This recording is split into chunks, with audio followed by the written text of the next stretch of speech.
Tua, hurt again. What are the Dolphins going to do? We're going to dissect it here in the Two versus Brother podcast.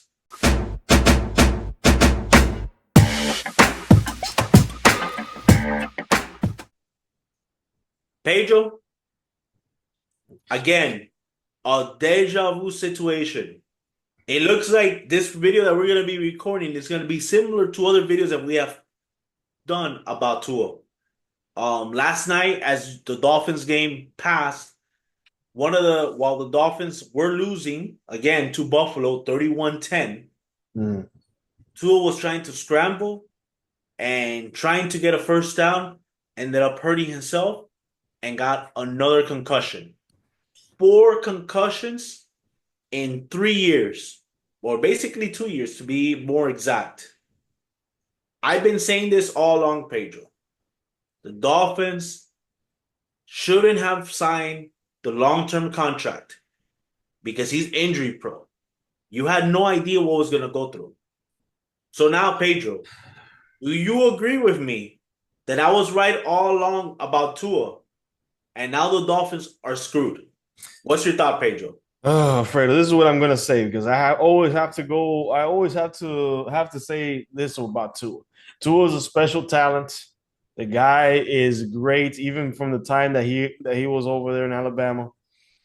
That craze with Tua happened when he went in there in that college football game at the very end. So what That's we what happened. Most of you guys are just in love with that Tua when he threw it to Devontae Smith to beat Georgia. yeah. That's where the Dolphins fans are still in love with it. But he's injury prone, Pedro.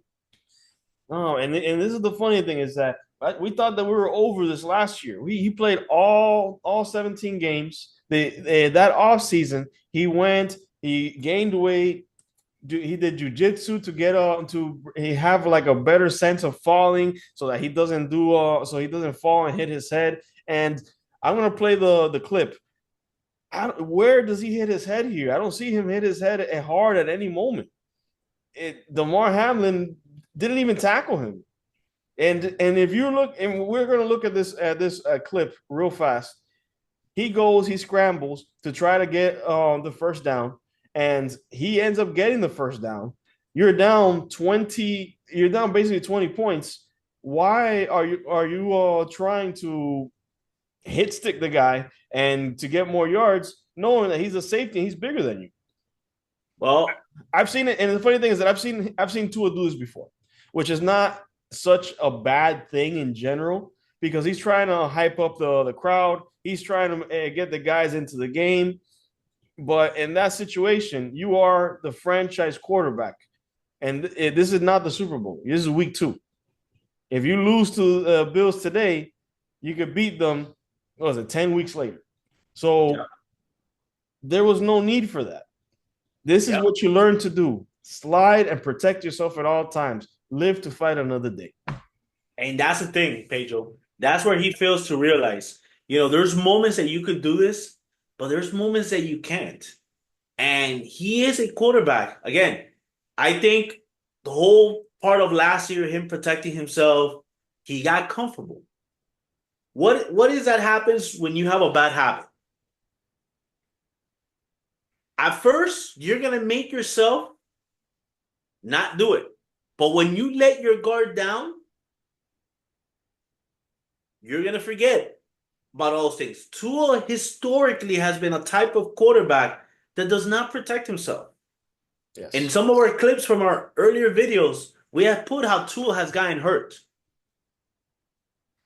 Yeah. So what happened here? It's easily like a drinker. You stop drinking, for some time, you will make an effort not to do it. But if you let your guard down, you're going to end up going back to the same place that you were at. And this is what happened to Tua. He let his guard down, and he is who we always said. Now, we're screwed. And just to put it out there, the Dolphins were going to lose the game, even if Tua would have finished the game or not. Again, it proved to the theory we cannot beat Buffalo. Yeah. Now he's hurt, And no, and and that's now we even have no shot. it's even worse than that because let's say that Tua wouldn't have gotten injured in this game. The Buffalo Bills have shown the league the blueprints of how to beat the Miami Dolphins. Yeah, it's been the same blueprint that has been going on for all these years, bro. Yeah, because the funny thing is that Josh Allen didn't do anything special. He Yeah. didn't have to. They ran the ball down the Dolphins' throats. Yep. Cook ran and had a career game versus the Dolphins. Yep. They were up 31-10 at the half. They didn't need to do anything else. It explains a lot. It tells that's what they do. To be honest, this may just have been the best thing to have happened to the Dolphins. Tua getting hurt. Why would this be the best thing? Because now that Tua gets hurt, you have to change the offense to suit another quarterback. And now it's possible to do something different that will make it so that you can win games. Yeah. Because once the Bills showed the league, because this happened in the past. I remember clearly many years ago when we faced Peyton Manning and when he was a Denver Bronco. Okay. That when he came down to Miami, everybody was saying that Miami was going to kill him. Miami was going to kill Peyton Manning. He was going to get injured again because the Dolphins' pass rush is unstoppable. Yeah. And what did Peyton Manning do? He showed them the blueprint of how to beat Miami. And every game after that, every other team did the same thing. Yeah. You run down their throats, you play physical football, and that's how you beat the Dolphins. And this is the stigma that they've been trying to beat forever, of being a finesse team. They're a soft team. And there was a moment against that fourth down play with Oliver. Did you saw the trash talk that the Bills were doing? Yeah, of course. They were trash talking because they know that the Dolphins are soft. They know that the Dolphins are a soft team, that if they're impersonating a tough team, and that's the situation that the Dolphins are in. But now, unfortunately, the Dolphins have to look themselves in the mirror and they have to say to themselves, what are we going to do? Well, so I ask you, Pedro. First thing, are you gonna sign Tua? He's already signed. There's nothing I could do about it. Are you gonna keep him? It depends on what he wants to do. Because this is the problem that we have now. You have a quarterback that gets paid in the top 5 in the league. Yep. We know that he's a decent quarterback, and he has this thing about people thinking that he is a system quarterback, which in a lot of ways he is. A lot of quarterbacks are a system quarterback, but there are very special talents like, let's say, Josh Allen, Patrick Mahomes, that these guys can play in any system. Now, who's gonna trade for Tua Tagovailoa? Nobody will. At this point, nobody's gonna trade for him because he's injury prone.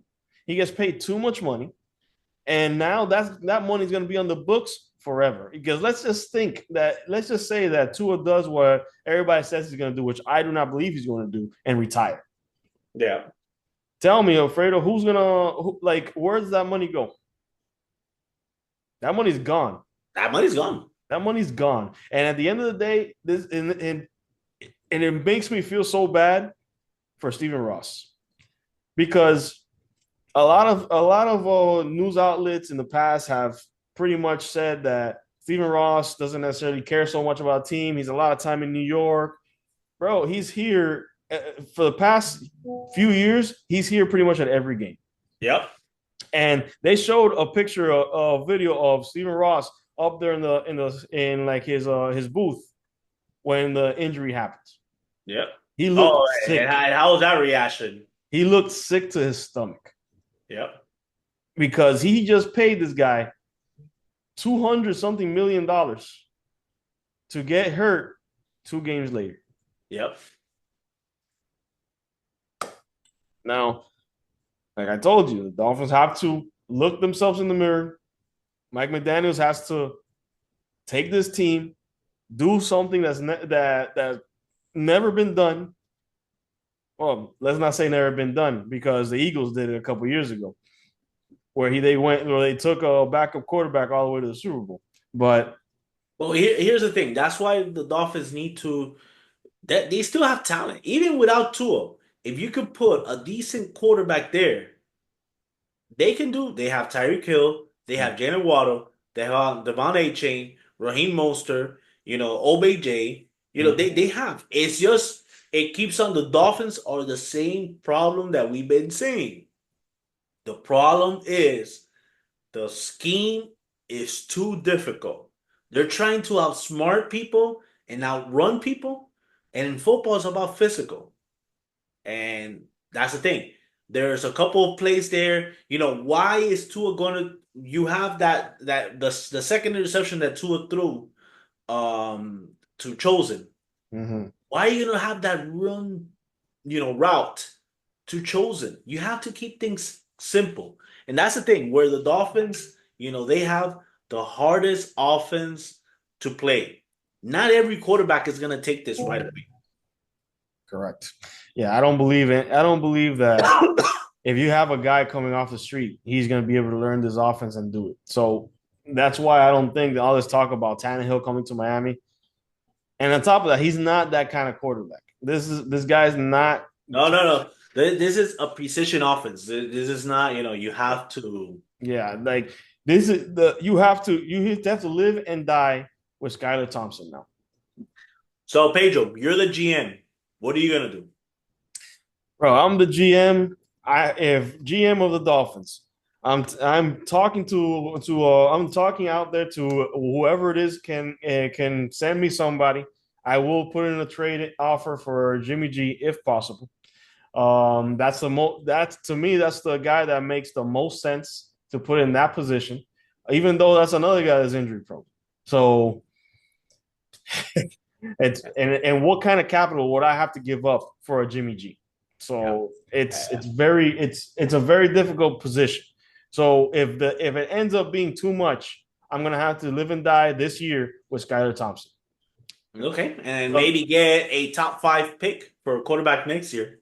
Correct, because and I don't know if you notice, Alfredo, this whole team is set up to win now. Yeah, so that's the thing. You can't lose a year. You can't lose this year. So you extended all these contracts. You know, yeah, this is a bad situation. This is the worst thing that could have happened to the Dolphins. The worst possible. And again, it still proved that we still cannot beat Buffalo because we were still losing to Buffalo. We were getting killed 31-10. Yeah, but this is the funny thing that I wanted to bring up to you. 2 years ago, we were fighting Buffalo.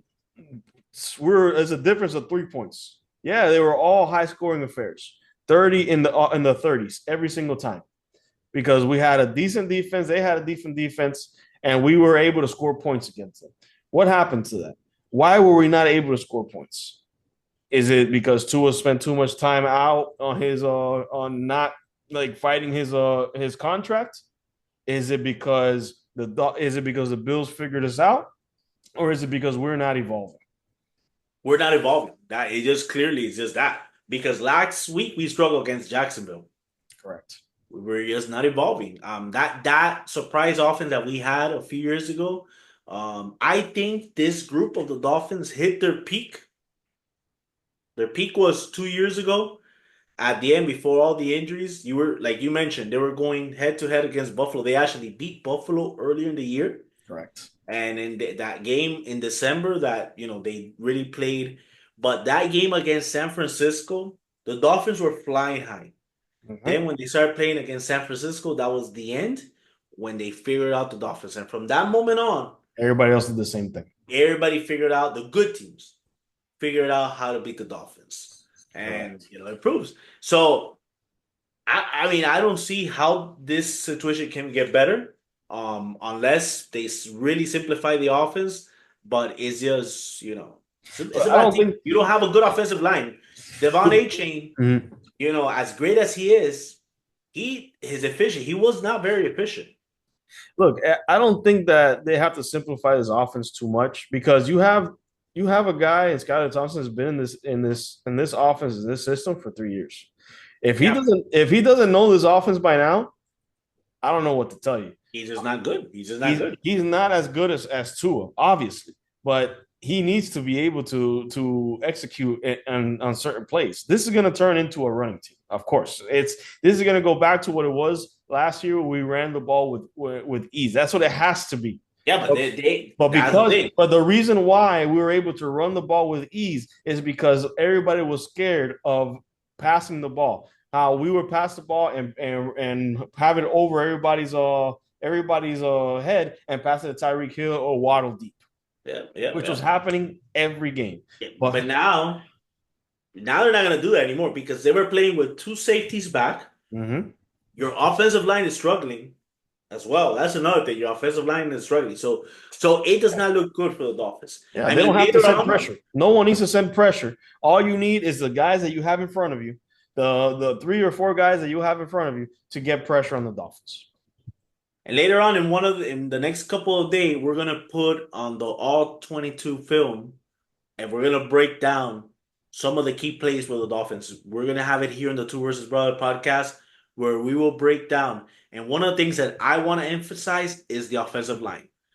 There were situations there that the offensive line struggled. So we recommend people stay on with this channel. We will break it down in the all 22 film with it. All righty, guys, like, subscribe, be ready for that when that comes out. And of course, it's hard to say, but stay positive.